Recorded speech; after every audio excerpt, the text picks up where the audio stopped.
Welcome Amakhosi Network, welcome to the channel. Today we talk about the launch of the PSL that had the PSL coaches present, and they basically discussed the lead up to the season. And I'm going to tell you an interesting thing that Nabi said that already told me that Kaizer Chiefs fans and Nabi are on the same page. And I'll tell you what that is. But before we get into that, please like, comment, and subscribe. So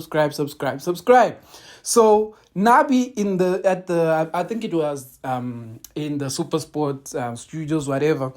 The basically Supersport does this thing every season where when they launch the PSL, the league, they basically have all the coaches present and they kind of basically introduce the league or whatever the case may be. It's like just a launch thing.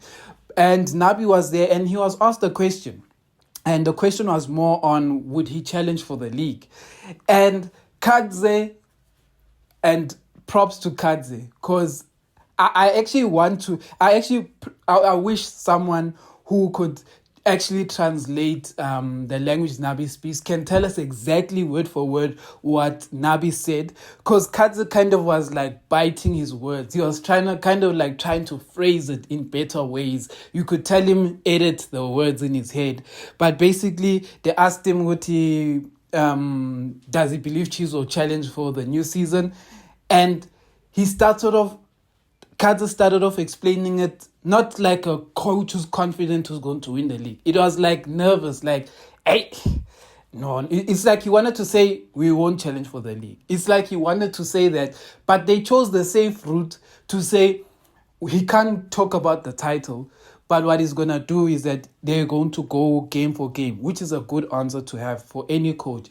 A coach must go there and say, we're going to take the title challenge game by game. But initially in that statement, Kaizer kind of was wishy-washy, which makes me want to know. Anyone who knows how to interpret Nabi's language, I don't know what language specifically speaks, French or whatever, please can you translate exactly what Nabi said? Because it's something that caught Kaizer and he couldn't explain it, because it sounded like he's not too confident on the league, but he's just going to take the league as it goes. And that's what a lot of Chiefs fans have been saying.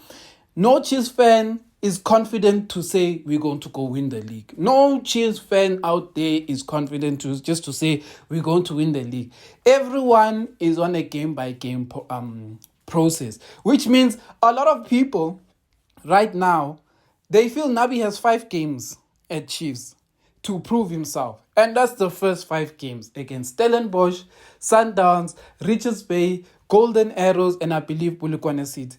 These games that Chiefs is going to play, these 5 games, and I mentioned it in my video yesterday, these 5 games, Chiefs, Nabi cannot have. A bad start for Nabi would be only having 9 points. That would be a bad start for Nabi. A good start for Nabi would be 10 points. And a lot of you are going to be like, this guy is a real stitty for real. Like he said, 1 point. 1 point. 1 point. But this is the thing. It's the 9 points is 3 wins, 2 losses. 10 points is 3 wins, 1 draw, 1 loss. And that already tells you that is a nice average to have. That is a nice average. If we can play each 5 game period like that, then I think we have a good finish. Because if I'm not mistaken, I haven't done the real calculation out here, but if you are averaging 3 wins, 1 draw and 1 loss every 5 games, you are basically almost guaranteed to have 60 points. And that's just my little quick kind of thinking, but those who have the calculators, you'll calculate. So that's not a bad finish. It's almost double the points we had from last season. I won't lie, And even if I won't lie. That is a lot of points. I won't lie. And even if we did just win, if Nabi has a bad start, someone can argue that then Nabi would finish on around 54 points, somewhere there. And if Nabi finished on 54 points, that would still be a good season for a lot of Chiefs fans, because it would basically be 54 points, top 3 basically. And that's what I said. If it's 9 points, it's still good. But Yabona, when it starts going lower than 9, it starts becoming a problem. Like 9 is a bad start in my books. But anything less than 9, hey, it's inexcusable. But anyway, Buffett, like the league season is going to start. I've been on Twitter Spaces. A lot of you who join Twitter Spaces will know I often talk on Twitter Spaces, and a lot of you know that I've engaged in a lot of conversations. There's a lot of bright Kaizer Chiefs minds on Space. I think if there's one thing I'll ask a lot of the YouTube guys to do is maybe go on the Twitter Spaces and just take a listen to the Kaizer Chiefs Spaces. There's a lot of proper analysis, proper insight on the Chiefs spaces, and I enjoy those. It's nice to chat to Kaizer Chiefs fans. Yeah, I think Mercy, you will know, you mentioned the other day that you wish YouTube had a voice note section. And I'm like, guys, if we don't chat here, let's go chat on X, maybe we can have good dialogue there. But yeah, one thing I want to talk about in these spaces is the temperature of the room on X. I'm not talking about Facebook. I can't talk about Facebook. I can't talk about all these other places. But the temperature on X is that a lot of Chiefs fans are a bit concerned about the start. They're not convinced. They're not confident. Like no one is entering this league season feeling like the way we entered last season. When I say last season when Nabi was basically our coach, we felt like we are going to push for top 8. Wasn't even a discussion when Nabi when started coaching Chiefs. It was no one said top 8. Most people were talking about top 5. A lot of people were talking about top 3. That is what they thought Nabi could bring. This season is changed a bit. A lot of people don't know where they feel. They don't know, is it top 8? Is it top 6? A lot of people aren't really confident, and you can't really blame them. And then there's a lot of other fans who are optimistic. And when I say optimistic, they may not be saying, yes, we'll be top 3 and stuff like that, but they're saying, let's give Nabi a chance. Let's give the players a chance. We haven't had a chance to see the players. And a lot of us, I feel, when Stellenbosch comes, we should be in that mindset. And me, I think the one thing I want to take away is that any game that involves Kaizer Chiefs, I never go into it. Even if the odds are stacked against me, I never go into it feeling that Chiefs is going to lose this game.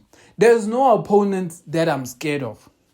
There's just sometimes when you get to an opponent and then good, the odds are not in my favor and I don't know how I'm going to win.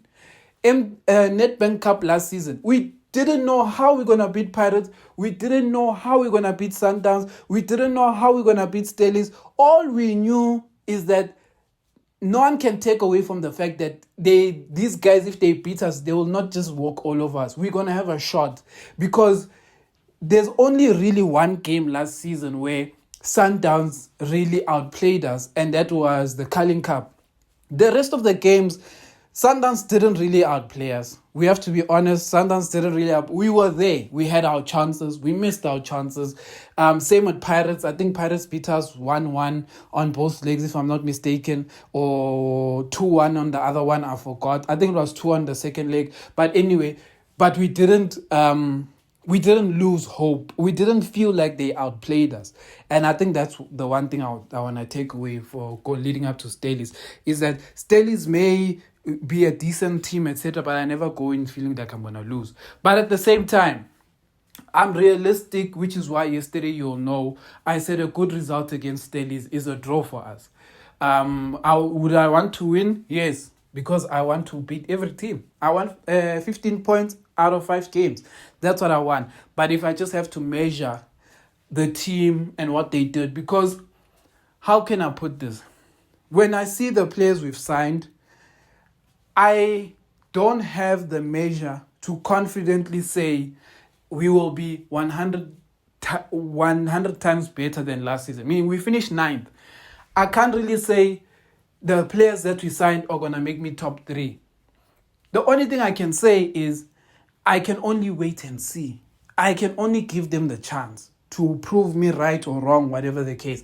And that's what a lot of fans are saying. They just want to give Chiefs not a lot. Some of the fans are saying they want to just give Chiefs a chance, etc.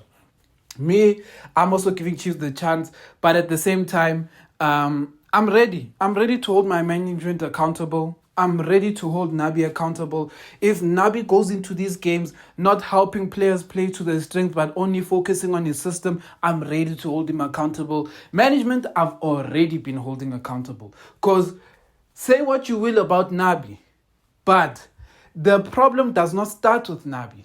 The problem starts with the people who sign players for Nabi. And that's something that a lot of us, we know the reality of that, but it's no longer our problem. Like, Nabi must deliver or go. Like, we can't be crying about Nabi must be supported and all of these things and then complain that management is not supporting. Management has shown for many seasons now that they can't support the coaches. They can't. They struggle. We don't know if it's a financial reason. We don't know if it's just people who don't know football. We don't know. But what we do know is that management has been failing the coaches that they've put in place. And now, because we know we have a failing management, we just need then a coach who can make things happen at this point. We're at that stage where we need a coach who can make things happen. It's sometimes a bit unfair, I know, because even for the players, it's unfair. For example, Mfundo Vilagazi posted, praised Sundowns players, etc. A lot of people bashed him, etc., etc. If you're a footballist, pure footballist, you will hate what Mfundo Vilagazi did, because pure footballers, they don't play with this thing of you guys being friends off the field. That's what they do. But because we live in this new age of social media, these kids growing up very closely in the national team, they do support each other. So in that standpoint, there's an element of you need to understand where we are today. Back in the days, Abo, Zidane, and all of these people, they didn't have our WhatsApp or our Twitter or Instagram to be going out there and liking pictures and saying a nice goal or whatever. They didn't have it. So it's easy for you to say, if you watch Zidane, Ronaldinho, to say Ronaldinho would have never done. You don't know. You don't know. You don't know. If Ronaldinho is playing against Messi or is a Messi opponent and Messi does something incredible, wins the World Cup, whatever the case, they'll praise him. It's just the natural order of things, especially with social media. But yeah, guys, I know I went on a tangent, but what I was trying to say is this, that the players get blamed for a lot of things. The players have pressure, but at the same time, the players didn't ask for this. The players got offered amazing contracts by the Kaizer Chiefs management. And those players did what every player, even any South African, would do. They signed for the team of their dreams. They signed for the best team in the country. And you can't expect a player to be like, I'm not good enough for Chiefs, so I'm not going to sign. No, who thinks like that? Chiefs can come today and say, hey, Baba, we want to sign you. We want to make you a striker. And I won't even say, but I can't play soccer anymore at this. I won't say that. You'll find me the next day in the training grounds, Nabo Ignacio. You'll find me on the pitch against Stellenbosch in the starting lineup. I will even if I'm not fit, even if I haven't trained 1 minute, the moment they say enter the field, wear a Kaizer Chiefs jersey, get paid 100K, I am not gonna say no. So the problem is, then if that is the case, the players are put in unfortunate positions where they get signed to teams of their dreams that the team who's signing them should never have signed them. And then they get bashed for the bad performances by fans.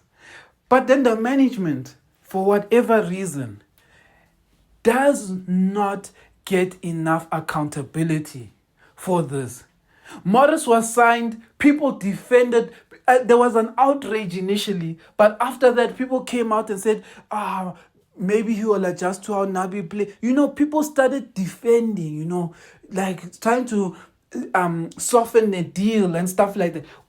It made you realize that us as Chiefs fans, we are not angry enough.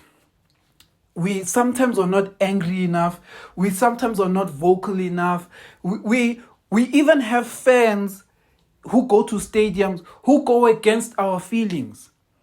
Like, for example, I don't mean to mention these guys, but like the Tembisa branch, we can tell each other as all fans, we can come to an agreement that let's have a nice protest by staying away from stadiums.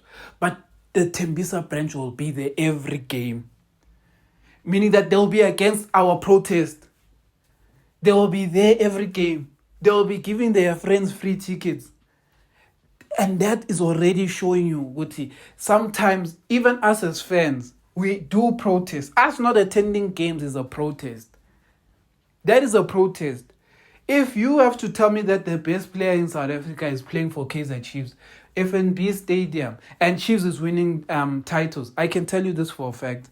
FNB Stadium will be hitting 80,000 fans. 70 to 80,000 fans on average, Kaizer Chiefs home games at the FNB Stadium.